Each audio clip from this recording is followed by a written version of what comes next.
Assalamualaikum. Hari ni kita akan tengok hormon tumbuhan, auksin dan juga etilena. Okey. Ni yang last lah untuk bab 3 sekarang ni. Okey, so auksin. Auksin adalah sejenis hormon yang berfungsi untuk mengawal gerak balas tropism. Tropism ni maksudnya gerak balas rangsangan. Sebagai contoh, pokok semalu. Okey, pokok semalu kan, kalau kita sentuh dia, daun-daun dia akan tutup. Itu gerak balas tropism lah. Okey, so auksin dia dihasilkan di meristem akar dan juga pucuk. Meristem akar dan meristem pucuk ni dekat bahagian hujung akar dan juga hujung pucuk. Bahagian hujung tu. Okey, auksin dia akan meresap ke meristem akar dan pucuk tadi. Dan auksin sifat dia adalah sangat sensitif kepada cahaya. Okey. Jadi kita akan tengok gambar kat sini macam mana dia sensitif kepada cahaya. Awak tengok gambar yang kat bawah tu, yang warna hijau tu, itu adalah meristem pucuk. Right? So, auksin dia ada dekat hujung kan, meristem pucuk dan juga meristem akar. Okey, jadi apabila adanya cahaya matahari, contoh gambar kat sini, awak tengok gambar kedua tu. Cahaya matahari sebelah kanan. Betul? Okey, cahaya matahari datang di sebelah kanan, auksin molekul ni dia akan bergerak ke sebelah kiri sebab dia sensitif. Dia menjauhi cahaya. Dan lagi satu sifat dia, kawasan yang ada hormon auksin ini akan memanjang. Okey, cell elongation kat situ memanjang, menyebabkan pucuk itu bergerak ke arah cahaya matahari. Right, jelas tak? Itulah sebabnya pucuk bergerak pada cahaya matahari. Disebabkan oleh auksin tersebut yang membantu cell elongation. Okey. Jadi yang seterusnya tengok gambar ke atas tu pula. Right. Dia ada auksin dekat meristem akar. So dia cut off, dia shoot tip. Dia potong bahagian yang ada auksin tu. Kemudian dia letak one side je auksin tu. Jadi kawasan yang ada auksin tu je lah yang akan memanjang walaupun tidak dipengaruhi oleh cahaya matahari. Senang Okey, next. So, kita tengok macam mana auksin ni dia berfungsi untuk fototropism. Gerak balas terhadap cahaya. Foto tu cahaya pada hujung pucuk dan juga hujung akar. Okey. So, pucuk, sifat dia membengkok ke arah cahaya. Maksudnya fototropism positif. Okey, macam yang saya explain tadilah. Ataupun awak tengok gambar kat situ lah kan. Ada auksin level. Okay, light dekat situ cahaya. So, kawasan yang abundance of auksin, right, banyak auksin, dia akan lebih memanjang berbanding kawasan yang kurang auksin. Right, itu dikatakan sebagai fototropism positif pucuk. Sedangkan akar, dia akan menjauhi cahaya. Dia bersifat fototropism negatif. Akar dia tidak dipengaruhi oleh cahaya. Okey. So, kita tengok ada beberapa eksperimen yang kita buat untuk kita uji auksin ni. A. Okey, kita tengok gambar yang A tu. Cerita dia gini untuk A tu. Kita ada pokok macam biasalah. Nak kata pokok bukan pokok juga sebab dia kecil kan, dia macam anak benih macam tu. So, dia potong bahagian auksin, meristem pucuk tu yang ada auksin tu, dia potong, dia letak blok agar. Dia letak agar-agar kat situ. Kemudian datanglah cahaya daripada sebelah kiri. Okey, persoalan dia, bolehkah pucuk memanjang ke arah cahaya matahari?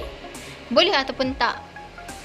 Jawapan dia adalah boleh, disebabkan oleh auksin tetap boleh meresap menerusi agar tu. Okey, so bila datangnya light dekat sebelah kiri, auksin akan bergerak sebelah kanan. So akan berlaku pemanjangan macam biasalah sebab dia agak-agak je, boleh je auksin tu meresap. Betul tak? Okey, next. Sekiranya gambar yang kedua tu kan, dia gunakan mika. Mika ni bahan yang legap. Contohnya macam kita guna kepingan mozaik ke kan. Kita letak kat situ, kita potong meristem pucuk, kita letak kat situ. Okey. Adakah auksin daripada meristem pucuk tu boleh meresap masuk? Tak boleh, betul. Berlaku tak pemanjangan? Tak berlakunya pemanjangan. Okey, kalau B. Kalau B, dia potong bahagian meristem pucuk yang ada auksin tu. Kemudian dia letak dekat agar blok juga. Sama macam tadilah. Kemudian agar blok tu dia letak dekat one side je. Sama ada sebelah kiri atau sebelah kanan dia letak macam tu. Jadi, Kesimpulannya, bahagian yang ada auxin yang dia letak agar tu, sebab agar boleh meresap masuk, agar pula, auxin tu boleh meresap masuk pada agar tu, boleh berlakunya pemanjangan. Okey, senang Okey, next, C. Tak ada apa pun, C dia nak terangkan je apa yang berlaku tadi. Okey, so next kita tengok. Ini secara gambar yang lagi jelas lah, lagi clear Okey, gambar yang pertama keadaan yang normal lah macam biasa. Ada matahari dekat sebelah kiri. So, pucuk akan tumbuh ke arah cahaya matahari. Disebabkan oleh auxin, dia akan bergerak ke sebelah kanan. Jadi, bahagian kanan tu yang akan memanjang. Okey, so gambar yang kedua, dia potong dekat hujung pucuk, barisan pucuk. Dia potong bahagian yang ada auxin. Jadi, bolehkah pucuk tu bertumbuh? Tak boleh. Disebabkan oleh tak ada auxin, nak tumbuh macam mana? Okey, gambar yang ketiga. Dia letakkan bahan legak. Contohnya dia wrap dengan apa? Dengan aluminium foil. Bolehlah dia wrap dekat hujung pucuk tu kan. Adakah auxin tu boleh meresap masuk? Boleh je. Boleh meresap masuk kan. Cumanya dia tidak dipengaruhi oleh cahaya matahari. Jadi dia akan tumbuh macam mana? Dia akan tumbuh straight je, panjang ke atas. Okey. Kalau gambar yang seterusnya, okey, gambar yang keempat tu, dia letakkan permukaan loop sinar dekat merisem pucuk. Jadi, adakah auxin dipengaruhi oleh cahaya matahari tu? Boleh tak? Boleh je. Sebabnya permukaan loop sinar macam agar tadi. Okey, so dia akan tumbuh ke arah cahaya matahari lah. Sama je.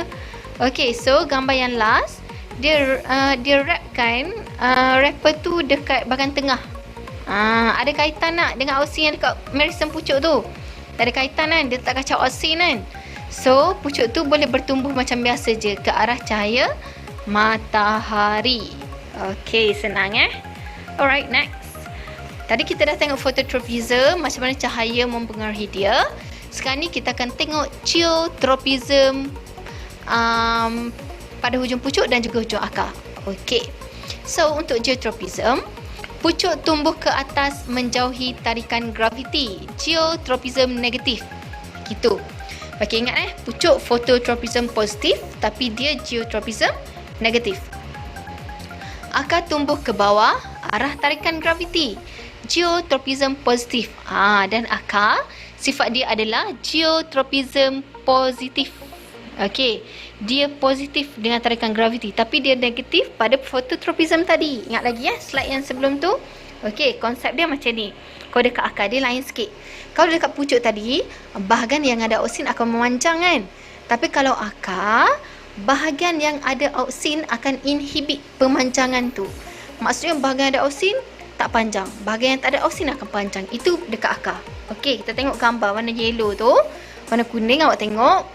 Right. Disebabkan oleh dekat pucuk dia geotropism positif kan. So auxin tu dia akan pergi pada bawah. Dia ikut tarikan graviti. Dia akan abundance dekat bawah tu. Jadi bahagian yang ada auxin tu dekat bawah tu akan memanjang ke tak memanjang? Tidak memanjang. Bahagian tak ada auxin yang akan memanjang. Itu pada akar. Okey, boleh Okey, dia sebaliknya pucuk tadi. Okey, so gambar ni lagi clear, lagi besar. Kita tengok. Dia letak kat situ, ada akar. Okey, auxin dia akan ikut tarikan graviti, abundance pada bawah. Dan bahagian yang ada auxin tu, dia tak panjang. Bahagian yang tak ada auxin yang akan memanjang. Sebab dia pada akar. Right. Okey, jadi kita tengok conclusion lah untuk auxin ni. Auxin adalah sejenis hormon tumbuhan. Auxin membantu pemanjangan sel macam kita tengok tadi kan. Okey, so pertumbuhan akar adventitious. Akar adventitious ni akar serabut. Contohnya pada rumput, pada lalang, akar serabut kan. Okey, auxin juga membantu pertumbuhan buah tanpa biji benih. Partenokarpi.